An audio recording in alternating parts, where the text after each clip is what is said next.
ሰላም እንዴት አላችሁልኝ? ክቡራን ዩናይትዳውያን የታላቁ ማንቸስተር ዩናይትድ ደጋፊዎች በያላችሁበት የዓለም ክፍል ጠርዝ ሁሉ ሰላማችሁ ይብዛ። የዓለም ዩናይትድ ኢንፎ ለናንተ ይመኛል። ስላገኘናችሁ ከጥቂት ቀናት መጠፋፋት በኋላ በጣም ደስ ብሎናል። ዛሬ በተለያዩ ርዕሰ ጉዳዮች እናንተ ጋር ቆይታ እናደርጋለን። ተምኔላው ላይ እንደተመለከታችሁት ስለ ካሪክ የጨዋታ እጥረቶች እናወራለን። በጣም አስፈሪ ጊዜያቶች ከፊታችን እየመጣ ይገኛል። እንግዲህ ለሚቀጥሉት 11 ቀናት ማንቸስተር ዩናይትድን እየተመለከትን አይደለም፣ እስከሚቀጥለው ሳምንት ማለት ነው። ደግሞም ከዚህ የባሰ ጊዜ ይመጣል። የማርች ኢንተርናሽናል ብሬክ በኋላ ክለባችንን ማንመለከትበት ረዥም የጨዋታ የረፍት ጊዜ ማለት ነው። እናም ይሄ የረፍት ጊዜ ጄምስ ጃከር የቴሌግራፍ ጸሐፊ እንደሚነግረን ከሆነ አስፈሪ ማንቸስተር ዩናይትድ ጊዜ ከኢንተንሲቲ አንጻር ማለት ነውና ስለ ኢንተንሲቲ በደንብ እናወራለን። ፖል ስኩልስ ከኒውካስል ሽንፈት በኋላ መቼም በተለያዩ ሶሻል ሚዲያ ተመልክታችሁታል ብዬ አስባለሁ። አይጂው ላይ ፖስት አድርጎ ነበር አንድ ጽሁፍ ካሪክን የሚቃወም። ስለሱ ነገር እናወራለን። ስለ ማንቸስተር ዩናይትድ ሌጀንዶች እርባና ቢስ የሚዲያ ንግግሮችን በደንብ እንወያያለን ማለት ነው።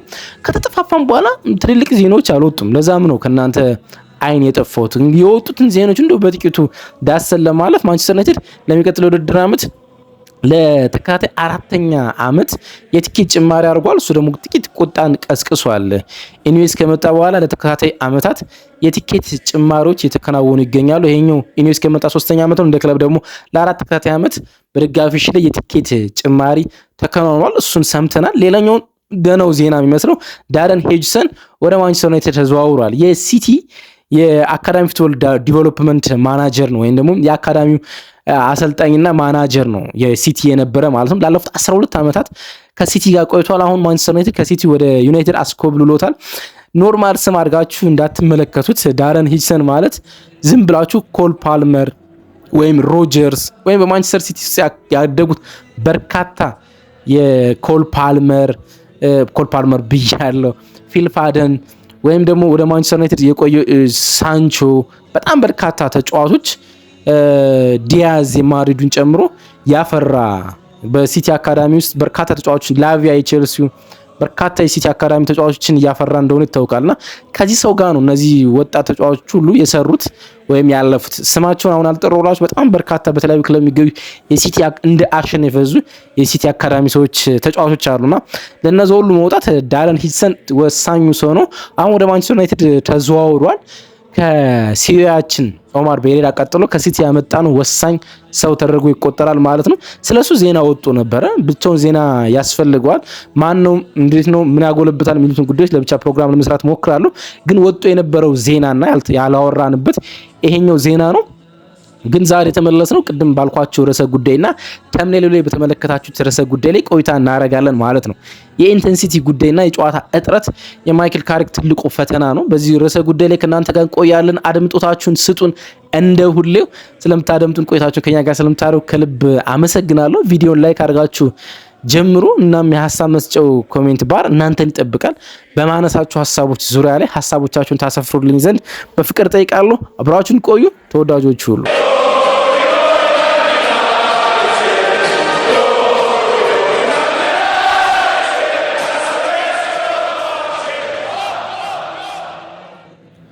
ለንግግራችን ወይም ደግሞ ለዛሬ ቪዲዮ መነሻ የምናደርገው ጄምስ ጃከር ነው። ጄምስ ጃከር የቴሌግራፍ ጸሐፊ ነው።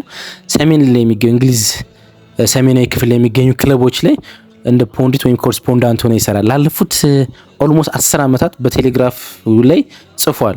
የሊድስ፣ ማንቸስተር እንዲሁም ማንቸስተር ሲቲን በተመለከቱ በተለይ ሰሜናዊ እንግሊዝ ክፍል ላይ የሚገኙ ክለቦችን በተመለከተ ላለፉት 10 ዓመታት እንዳልኳችሁ በቴሌግራፍ ጽፏል። አንዳንድ ጽሁፎችን ጄምስ ጃከር ዘ አትሌቲክ ላይ ይጽፋልና ከሰሞኑ ስለ ማንቸስተር ዩናይትድ በርካታ ጽሁፎችን የጻፈ ያለ ሰው በጣም ፖዚቲቭ ጸሐፊ ነው። ባይዘው እስከ ስሜት የራቀ ጸሐፊ እንደ ሳሙኤል ለከረስ ወይም እንደ ሌሎች ጸሐፊያን አይደለም። በጣም ከስሜት የራቀ ጸሐፊ ነውና ስለ ማንቸስተር ዩናይትድና ስለ ካሪክ ስትራግሎች ሲያነሳ ማንሳት የወደደው ስለ ኢንተንሲቲ ነው እና ለማንሳት ከወደደበት ፖይንት ወይም ደግሞ ሀሳቦችን ለማስቀመጥ ከተነሳበት ፖይንት አንዱ ማንቸስተር ዩናይትድ የኢንተንሲቲ ችግር መነሳት የጀመረ ከዌስትሃም ጋር 1-1 በተለያየበት ጨዋታ ማንቸስተር ዩናይትድ ጨዋታውን ያሸንፋል ተብሎ ከተጠበቀበት ጨዋታ በኋላ ኤቨርተን የገጠመበት ጨዋታ አለ። እና በዌስትሃምና በኤቨርተን ጨዋታ ኤቨርተን እርግጥ 1-0 አሸንፏል፣ ግን በዛ በዌስትሃምና በኤቨርተን ጨዋታ መካከል 13 ቀናቶች አሉ እና ታስታውሱ እንደሆነ በእነዚህ ጨዋታዎች ውስጥ ማንቸስተር ዩናይትድ የወዳጅነት ጨዋታ ለማድረግ ከተለያዩ ክለቦች እንዲሁም ደግሞ ከሳውዲ መንግስት ጋር ሲነጋገር ነበረ። ስኬጁልም ነበረው። በተለይ ሮበን አሞሪም ለዚህ ስኬጁል አዘጋጅቶ ነበር። ማይክል ካሪክም ተጠይቆ ይሄ የክለቡ ቅርጽ ነውና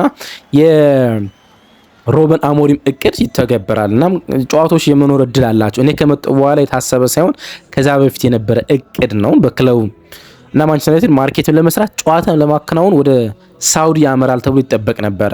እንዳልኳችሁ ከዌስትሃሙ የአንዳቻ ጨዋታ እስከ ኤቨርተን በነበሩት 13 ቀናቶች ውስጥ የኤፍኤ ካፕ የአራተኛ ዙር ጨዋታዎች ይከናወኑ ስለነበረ ማለት ነው እና ማንቸስተር ዩናይትድ የመርሃ ግብር ሳይከናወን ቀረ እና የማንቸስተር ዩናይትድ ተጫዋቾች አብዛኞቹ ለሁሉም ተጫዋቾች ለመጀመሪያ ጊዜ ሮበን አሞሪም ከመጣ ከ14 ወራት በኋላ ከማንቸስተር ከተማ ውጭ እንዲወጡ ፍቃድ ተሰጣቸው።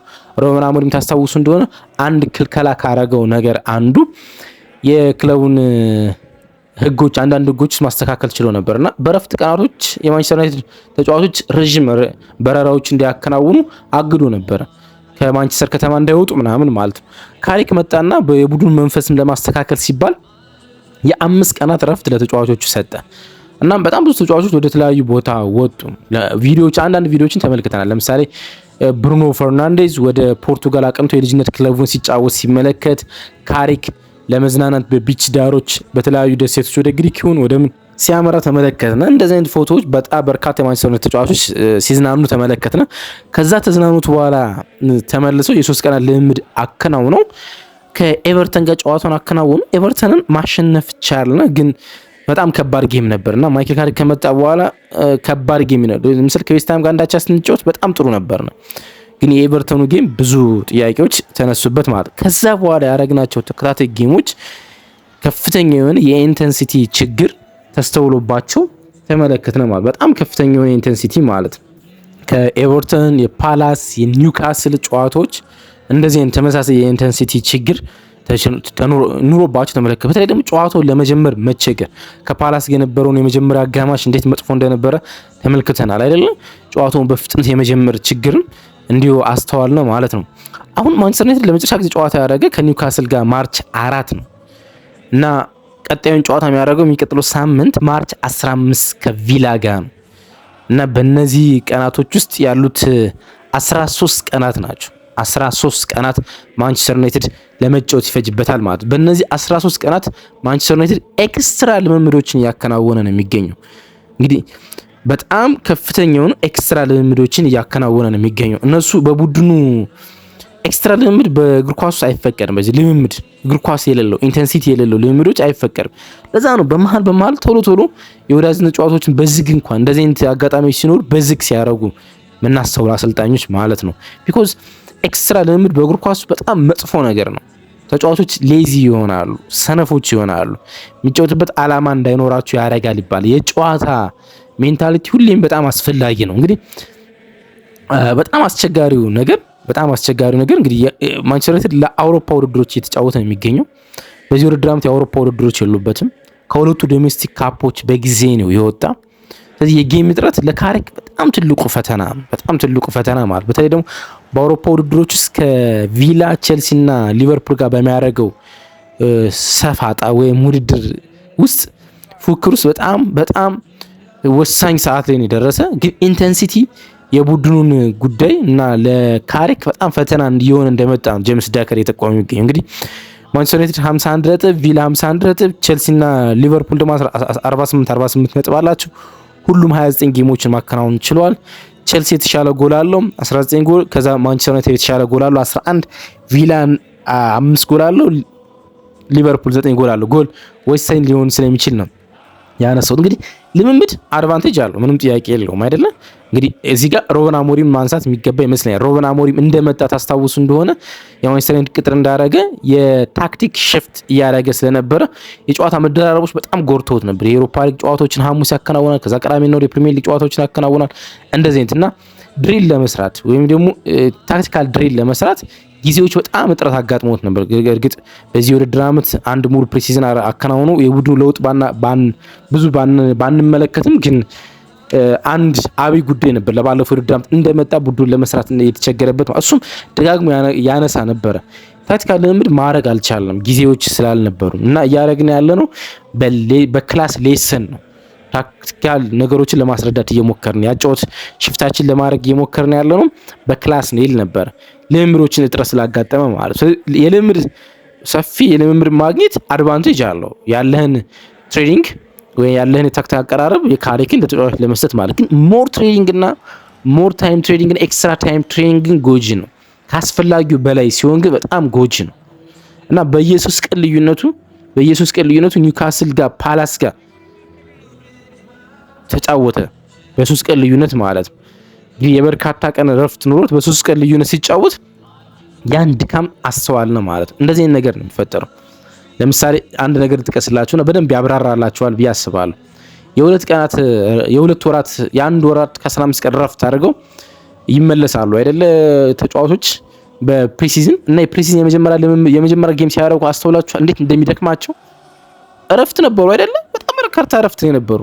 ከዛ በኋላስ ልምምድ አከናውነዋል። የ5 ቀን ምናምን ልምምድ አከናውነዋል። ግን የመጀመሪያ ጌም ሲያደርጉ የጌም ከረፍት የሚመጣ ጌም አድካሚ ነው የሚሆነው እና በጣም ሲደክማችሁ ትመለከታላችሁ። በጣም ሲዝሉ ማለት ከጌም ኢንቴንሲቲ ስለሚወጡ እና የጌሙ ፍጥነት ይወርዳል። በደንብ ትመለከቱ። ለዛ ነው የወዳጅነት ጨዋታዎች መመልከት በጣም አሰልቺ የሚሆነው። አንደኛ ተጫዋቾች ቶሎ ነው የሚደክሙት። ለዛ ነው በፍጥነት 45 ደቂቃዎች እንዲጫወቱ ብቻ የሚከናወኑ። ከዛ ደግሞ ፍጥነት የለውም ጌሙ ማለት ነው። እሱን እናስተውላለን ማለት ነውና ከኒውካስልና ፓላስ መካከል የነበረው ጌም የተፈጠረው እሱ ነውና ከኖቬምበር ኢንተርናሽናል ብሬክ ከኖቬምበር ህዳር ላይ ማለት ከነበረው ኢንተርናሽናል ብሬክ እስከ ኒውካስል ጌም የእንግሊዝ ፕሪሚየር ሊግ አብዛኛውን ቡድኖች የ6 ቀናት ረጅም የ6 ቀናት ረፍት ብቻ ነው የነበራቸው። ረጅም ማለት ነው። በዚህ ጊዜ ውስጥ ግን ዩናይትድ 10 ያነሰ ጌም ብቻ ነው ያከናወነው። እንዳነሳ ነው በዌስትሃም የአንዳቻና በኤቨርተን መካከል የነበረው ጌም 13 ቀናቶችን ረፍት ነበሩት። አሁንም ተመሳሳይ ነገሮች ከቪላ ጨዋታ በፊት እሱ ተመሳሳይ ነገር ይፈጠር የ11 ቀናት ረፍት ይኖራል። አሁን 11 ቀናት ከቪላ ጌም በፊት ማለት ማርች 15 ስለሚከናወን ማለት ነው 11 ቀናት ይኖራሉ። ግን ከዚህም የባሰ ነገር አለ። በጣም መጥፎ ነገርና ጄምስ ዳከር በጣም አሳሳቢ ጉዳይ የሚለው ይሄ ነው። የማንቸስተር ዩናይትድ የበላይ ሰዎች ለማንቸስተር ዩናይትድ የጨዋታ ካላዘጋጁ ወይም ደግሞ የሆነ ቦታ ላይ እንዲሳተፍ ካላደረጉት ይሄን ቀናት እንዴት ነው የሚያሳልፉት የሚለው በጣም አሳሳቢው ወደፊት የሚመጣው ነው። ከ24 ቀናት በኋላ ማንቸስተር ዩናይትድ ከቦርንሞዝ ጋር ማርች 20 ይጫወታል። ከዛ በኋላ ጠዩን ጨዋታ ለማድረግ ኤፕሪል 13 ከሊድስ ጋር ይጠብቃል። ምንድነው በመሃል የተፈጠረ ልትሉ እንችላላችሁ። በመሃል ያለውን የረፍት ቀናት ብዛት አስባችሁታል? ምን ያህል የረፍት ቀናት እንዳሉ ወደ 20 ቀናት ያህል ማንቸስተር ዩናይትድ ጨዋታዎችን አያከናውንም። ወደ 23 ቀናት ያህል ማለት ምን እንደተፈጠረ በጥቂቱ ለማብራራት እንሞክር። የማርች የመጨረሻው ኢንተርናሽናል ብሬክ የዚህ ውድድር ዓመት ኢንተርናሽናል ብሬክ አለ። የፊፋ ካላንደር ማለት ከዓለም ዋንጫ በፊት የሚኖረው የመጨረሻው ኢንተርናሽናል ብሬክ አለ። እሱ ይከናወናል። ወደ ሀገራት ጨዋታ ፕሪሚየር ሊጉ እንዳለ ይቆማል። ተጫዋቾቻችን ወደ ተለያዩ ሀገራት ይሄዳሉ። ማይሄዱት ማንቸስተር ካምፕ ካርኒንግተን ይቆያሉ ማለት ነው። ብዙዎቹ ይሄዳሉ። ካስሜሮ ወደ ብራዚል ይሄዳል። ብሩኖ ፈርናንዴስ ከአማካይ ብቻ ወደ ፖርቱጋል ይሄዳል። ማይኑ የእንግሊዝ ብሔራዊ ቡድን ጥሪ ደርሰዋል ተብሎ ይጠበቃል። እንደዚህ አማካይ ብዙዎቹ ይሄዳሉ። ለነሱ በጣም አሪፍ ነው። ማይሄዱት ግን በጣም አሳሳቢ። ለምሳሌ ዝርክዚ ይቆያል።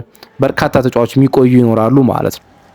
ከዛ ሲመለሱ ከኢንተርናሽናል ብሬክ የኤፍኤ ካፕ ሳምንት የሚሆን ዩናይትድ የኤፍኤ ካፕ የሩብ ፍጻሜ ጨዋታዎች ይከናወናሉ እና ማንቸስተር ዩናይትድ በዛ ሳምንት ጨዋታ ያከናወነ በጣም አሰልቺው የሚሆነው እሱ ነው ማለት ነው። እና ይሄን ጊዜ እንዴት ነው ማንቸስተር ዩናይትድ የሚያሳልፈው? ደጋፊዎቹ የሚወዱትን ክለብ ሳያዩ የሚቆዩበት ረዥም ጊዜ ነው ይሄ። ከክረምት ብሬክ ከፕሪሲዝን በላይም ረዥም ጊዜ ነው። በጣም ረዥም ጊዜ ነው እና እንዴት ነው የሚሆነው የሚለው ጉዳይ በጣም አሳሳቢ ነው። እንዳልኳችሁ ለካሪክ በጣም ወሳኝ ጥያቄ ነው ይሄ። የቲሙን ኢንቴንሲቲ ፊዚካሊ ይዞ ከመጠበቅ ጋር የጨዋታ እጥረት በጣም አሳሳቢ ጉዳይ ነው። ከዚህ ጋር ደግሞ የእግር እሳት የሆነ ሰው አለ አይደል? ፖል ስኩልስ ከዓለማችን በጣም አስደናቂ አማካኞች እንደ አንዱ ነው፣ ምንም ጥያቄ የለውም። ፔፕ ጋርዲዮላ በአንድ ወቅት ውስጥ ፔፕ ጋርዲዮላ አይደለም የተናገረው ኢኒስታ ነው እና ኢኒስታ በአንድ ወቅት ውስጥ በጣም አስገራሚ ነገር ተናግሮ ያውቃል ስለ ፖል ስኩልስ። ፖል ስኩልስ ምን አይነት ሰው እንደሆነ ለማንሳት ከመውደድ ነውና ፔፕ ጋርዲዮላ ስለ ፓሲንግ ሊያስረዳን ፈለገ አለ። ስለ ፓሲንግ እና ይሄን ያደረገው መቼ መሰላችሁ? የባርሴሎና የቢ ቡድን አሰልጣኝ በነበረበት ጊዜ ነው። ወደ ዋናው ባርሴሎና ከመረከቡ በፊት እና ቪዲዮ ከፈተልናል። ቪዲዮ የፖል ስኩልስ የተቆራረጡ ቪዲዮዎች ናቸዋል። ተገረምናል፣ በጣም ተገረምናል። የፖል ስኩልስን ፓሲንግ፣ ስካኒንግ፣ የፓስ ሬንጅ፣ ረጅም ኳስ፣ አጭር ኳስ በመሬት እንዴት እንደሚያቃብል ሀፍተርኖችን አሳየናል እና ወደ 10 ምናምን ደቂቃ ቪዲዮ ነው የስኩልስ የተቆራረጥ ነው። ከዛ በኋላ የስኩልስ አድናቂው የቀረው ያለ ይሄ ለዣቪም ይሰራል። ሌላ አንድ አድናቆት ልንገራችሁ። ዚነዲን ዚዳን በአንድ ወቅት ውስጥ ጋዜጠኞች ሲጠራው የዓለማችን ምርጡ አማካኝ እንደምን አለ ብሎ ሲጠራው ይሄን ሰላምታ ለስኩልስ ስጠው ብሎ ያውቃል። ለስኩልስ ስጠው ብሎ ያውቃል። የዣቪ የምንጊዜም የዓለማችን ምርጡ አማካኝ ፖል ስኩልስ ነው። የአንድሪያ ፒርሎ የዓለማችን ምርጡ አማካኝ ፖል ስኩልስ ነው። የብዙዎቹ ሌጀንዶች ምርጡ አማካኝ ፖል ስኩልስ ነው። ግን ፖል ስኩልስ ወሬ አይችልም። ምን አይነት ሌጀንድ እንደሆነ አላውቅም። ፖል ስኩልስ ብቻ አይደለም። አሁን ወደ ሚዲያ እየመጡ ያሉ እንግሊዝያን ፕሬሶች በሙሉ በጣም መጥፎ ናቸው። ነገር ግን የማንቸስተሮች ግን ይብሳሉ። አሁን ወደ ሚዲያ የሚመጡ የአርሰናል ሌጀንዶች ተመልከቱ። ሰሞኑ በአርሰናል አጫወት፣ በአርሰናል አሰልች አጫወት ብዙ ትችት እየደረሰ የሚገኙ ግን ቴሪ ዳነን ኦኖሬ፣ አን ራይት፣ ፓትሪክ ቬራ፣ ቲ ዋልኮት ወደ ሚዲያ እየወጡ አርሰናል እንዴት ከበር እንደሚያደርጉት፣ ሚካኤል አርቴታ እንዴት ከበር እንደሚያደርጉት፣ ተጫዋቾች እንዴት ከበር እንደሚያደርጓቸው ብትመለከቱ በጣም ያስቀናል። የማንቸስተር ሌጀንዶች ጋር ኔብል፣ ፖል ስኩልስ ግን የሚናገሯቸው ነገሮች በጣም ሲበዛ አሳፋሪ ናቸው። በጣም ሲበዛ አሳፋሪ ናቸው። ሮይ ኪን አንድ ወጣና ከዚህ በኋላ ያሉት እያንዳንዱን ጨዋታዎች ቢያሸንፍ እንኳን ማይክል ካሪክ የማንቸስተር ዩናይትድ አሰልጣኝ መሆን የለበትም አለ። ተመልከቱ። ስለ ቀጣይ አሰልጣኝነት ለማውራት በጣም ሰፊ ጊዜ አለ። አሁን ከካሪክ ጎን መቆይ፣ ካሪክ እየሰራ ያለው ነገር በጣም ጥሩ ነው። በዚህ መቀጠል አለበት። ከባለፈው ሽንፈት ፖፕ አፕ ማድረግ አለባቸው ነው ማለት የነበረበት ወይስ ገና ስለሚቀጥለው ሲዝን መጨነቅ? ኔቭልም ተመሳሳይ ሰጥቷል። የማንቸስተር ዩናይትድ ሰዎች አናግረዋል። የሚቀጥለውን አሰልጣኝ እየፈለጉ ነው ያሉት። ማንቸስተር ዩናይትድ ፖል ስኩልስ ማለት ካሪክ አሸነፈም አላሸነፈም ሲሪየስ አሰልጣኝ፣ ሲኒየር አሰልጣኝ መቅጠር አለበት ብሎ ተናገረ ባለፈው። አሁን ይባሱ ነው ብሎ ስኩልስ ባለፉት ጊዜያቶች ሁሉ የተናገርነው ልክ ነው ለማለት በሚመስል ደረጃ ከኒውካስል ሽንፈት በኋላ ወደ አይጂ ወጣና ወደ ኢንስታግራሙ ወጣና ማይክል ካሪክ የሚያደርገውን ነገር የሚያውቅ ሰው ነው ሚል ፌዝ የተቀላቀለበት ነገር አረገ እና ሽንፈቱ ለዛ እንደመጣ ለመናገር ሞከረ። የባለፉት ሳምንታት የፐርፎርማንስ መውረዶች፣ የዌስትሃም፣ ኤቨርተን፣ ፓላስ፣ ኒውካስል ፐርፎርማንስ መውረዶች የካሪክ የሚያደርገውን ነገር የሚያውቅ ሰው እንደሆነ ለማሳየት ሞከረና ለቶናሊ ላቭ ኢሞጂ ማድረግ ቻለ። በጣም አሳፋሪ ነው አይደል? ምን ያህል አሳፋሪ እንደሆነ ለማስረዳት ሞከራላችሁ። ማይክ ሪቻርድሰን የሲቢኤሱ የስካዩ ተንታኝ ማይክ ሪቻርድሰን አላምንም አለ እና የሱ ፖስት ስለመሆን ደጋግሜ ተመልክቻለሁ አለ እና በእርግጠኝነት ሀክ ተደርጎ ነው አለ። ገሞ መሰላችሁ ኢቭራ ምን አለ? አይ ሆፕ ፖል ስኩልስ አይጂ ስቶሪ ኢዝ ፌክ አይ ሆፕ ሂ ዋዝ ሃክድ አለ። ውሸት ነው እንደዚህ ሊል አይችልም፣ ሀክ ተደርጎ ነው አለ። ፖል ስኩልስ ግን በፍጹም ይሄን ማን አረጋግጧል? ጄምስ ጃከር የአይጂ ፖስት ማረጋግጫ የእሱ እንደሆነ ሀክ እንዳልተደረገ ማለት ነው። ምን አይነት ቆሻሾች እንደሆነ እየገባኝ አይደለም የማንቸስተር ሌጀንዶች ማለት ነው። ለእንግሊዝ ፕሬስ በጣም ሲኒየር ሀብታሞች፣ በጣም ሌጀንድ የሆኑ ሰዎች ለምን ለዩቲዩብ እና ለሶሻል ሚዲያ ትኩረት ብቻ እንደዚህ አይነት መጥፎ ንግግሮች እንደሚናገሩ አላውቅም። እስኪ ካራጋር አለን በጣም መጥፎ ንግግሮች ሲናገር ሰሙታላችሁ፣ ግን ክለቡን አይናገርም። ትኩረት የሚስበው በሌሎች ክለቦች ነው እንጂ በሊቨርፑል አይደለም። የማንቸስተር ዩናይትድ ሰዎች ግን እንደዚህ እያደረጉ ነው። አሁን ከስኩልስ የዛ ንግግር በኋላ በድጋሚ የሌሎች አሰልጣኞች ቅጥር እየተሰማ፣ እኔ ካሪክ የማንቸስተር ዩናይትድ አሰልጣኝ ይሁን እያልኩ እየተከራከርኩ አይደለም፣ አይሁንም እያልኩ ግን አይደለም። ግን ሲዝኑ መጠናቀቅ አለበት ስለ ቀጣይ አሰልጣኝ ለመወያየት። ካሪክ እንደ ሲዝኑ እንደሚጨርስ መመልከት ያለብን ይመስለኛል አይደለም? እንደዛ ነው እያልኩ ያለሁት እንጂ ካሪክ የግድ የማንቸስተር ዩናይትድ አሰልጣኝ መሆን አለበት የሚቀጥለው ሲዝን እያልኩ እየተከራከርኩ አይደለም። ሲዝኑ የሚጨርስበት መንገድ መመልከት አለብን። ሲዝኑ እስኪጨርስ ከሱ ጎን መቆም አለብን። አሁን ስሞች መነሳት ጀምረዋል። አንደኛው ዲዘርቢ ነው እየተጠበቀ ያለው ስም ማለት ነው። ዲዘርቢ ከማርሴ አሰልጣኝነት ራሱን ካገለለና በስምምነት ከማርሴ ጋር ከተለያየ በኋላ የማንቸስተር ዩናይትድ ቅጥርን ያገኛል ተብሎ ከሚጠበቁ ሰዎች ውስጥ አንዱ ነው። እሱም ፍላጎት አለው፣ ምንም ጥያቄ የለም። ማንቸስተር ዩናይትድን ከዚህ በፊት ኢንተርቪው አድርጎት ያውቃል። አሁን በድጋሚ በስፋት የተለያዩ አሰልጣኞች ስሞች ይነሳሉ፣ ግን በስፋት እየተነሳና እየቀረበ ያለው ሮበርቶ ዲዘርቢ ነው። እንዴት ትመለከታላችሁ ያነሷቸውን ሀሳቦች? የማንቸስተር ዩናይትድ የጨዋታ እጥረት ጊዜያቶች በመሀል እያጋጠሙ ያሉት ሰፊ የረፍት ጊዜያቶች እንዴት ትመለከታላችሁ? ፖል ስኩልስ እና ሌሎች ሌጀንዶች እንዴት ትመለከታላችሁ? ጻፉልን እስኪ። ሮበርቶ ዲዘርቢ ትክክለኛው ሰው ይመስላችኋል? እሱንም ጻፉልኝ። አብራችሁ ስለነበራችሁ ከልብ አመሰግናለሁ። በድጋሚ ስላገኛችሁ ደስ ብሎኛል። ባይ